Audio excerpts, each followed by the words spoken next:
Let's talk travel stationery.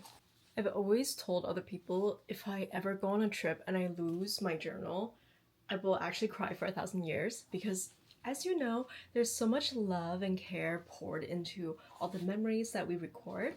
So today I'm going to share some of my favorite travel supplies. My mindset is that if you only carry a subset and you lose it, you're not as upset.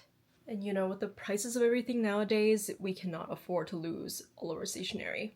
I will list everything down in the description. There are no links because I'm not sponsored. These are just my personal loves, and you can just Google and see which one gives you the lowest price. So first up, we have these Midori markers. So you think there are 3 markers, but actually they are 9. And these come in different color schemes. I just happened to choose the most pastel and cute one for me.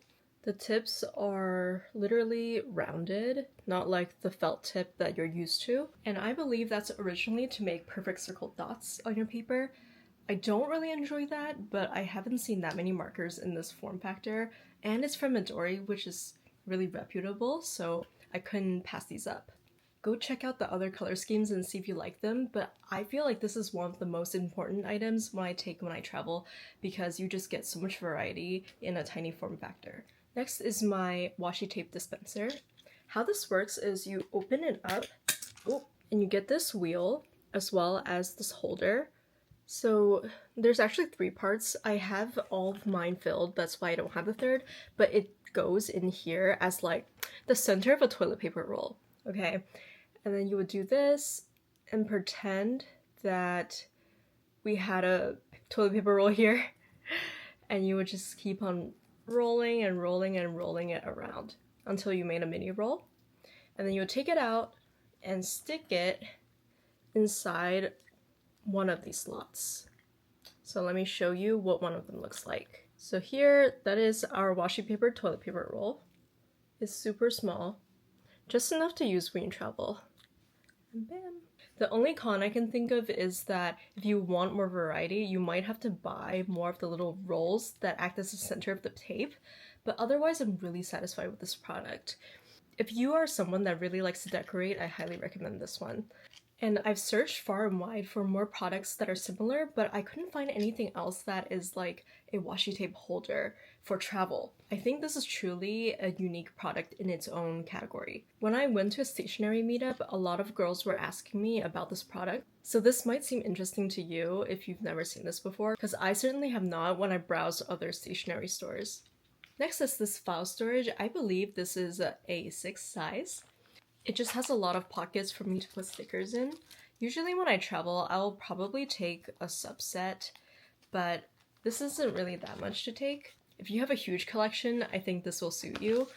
Or alternatively, you can get one of those sticker books. This is something I'm not really proud of to say, but back in the days, I did get these off of AliExpress. Nowadays, it's not my first choice to shop, but it has all of these themes that you can choose from, and I think they act as really a good base for your spreads because you can just decorate and make a patchwork of all of these colors. Since they sell them by color, you can really set the tone and a theme on your page before you paste all your other stuff. Chinese sticker makers specifically make a lot of sticker books. I don't know why that is, but you can get so many sheets like this that are also really good for travel. So on the same vein, basically, I do find these sticker books don't have as much variety, but they're good in a pinch if you are traveling. For stickers specifically, I would opt to do some of these scrap papers, as you know, building up a base as decoration, as well as some of the sticker sheets that you really like. Or, as I mentioned before, taking some of those sticker books. That variety will probably hold you over for a long time. If you like to do cutouts, these mini scissors are your best friend. If you like to do cutouts, these scissors are really nice.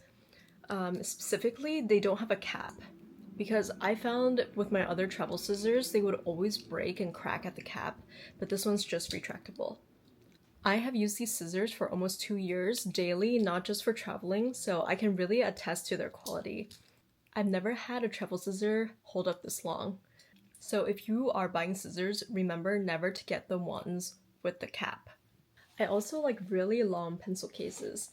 Especially this one that has a larger compartment and a smaller one. I just find when you have a skinny, oh, maybe that's triggering. It's easier to stick in your luggage or in your backpack. It's just like fitting as a Lego piece in a nook and cranny. You know how when you play Tetris, sometimes you just need the big stick, like Tetris block, to complete your lines? That's what I'm thinking of when I say skinny pencil case. This item is the KOKUYO soft ring notebook.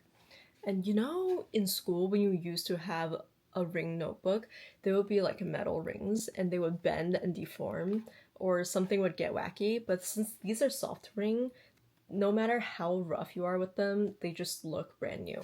So I really, really enjoy these. So I recommend having one of these on hand because you can just stick it in a purse. And whenever you have thoughts you want to transfer into your journal later, either when you get home or to the hotel, and you don't want to bring all your supplies out with you, this is a good way to write it down. The paper is so silky smooth. I just don't know how to describe it to you until you feel it for yourself. If you gather something throughout the day like a little trash panda, or you have a really nice thought, you can stick it on here and these pages are perforated so you can just rip them out and stick them in your journal. The other great feature I found is that they have a back pocket. If you're a super trash panda, you can really stick this full. I love putting receipts, concert tickets, stamps, little rips of brochure, you know, a little seasoning of brochure, museum maps, anything you can think of going in this pocket. Chef's kiss. And I'm a big advocate of having a commonplace notebook to track your thoughts, to really make space for your subconscious and observing the world around you. So it's never a bad idea to keep some paper with you. I believe when I purchased this, it was only like $4. Okay, it's pretty affordable and the quality is so good, and you get a back pocket feature. I cannot say the same for a notebook that I randomly buy at Target. This is just about everything. I hope you enjoyed it. I'm pretty minimalist with my supplies, so these are really my top picks. I hope you found it useful, and happy journaling! Bye!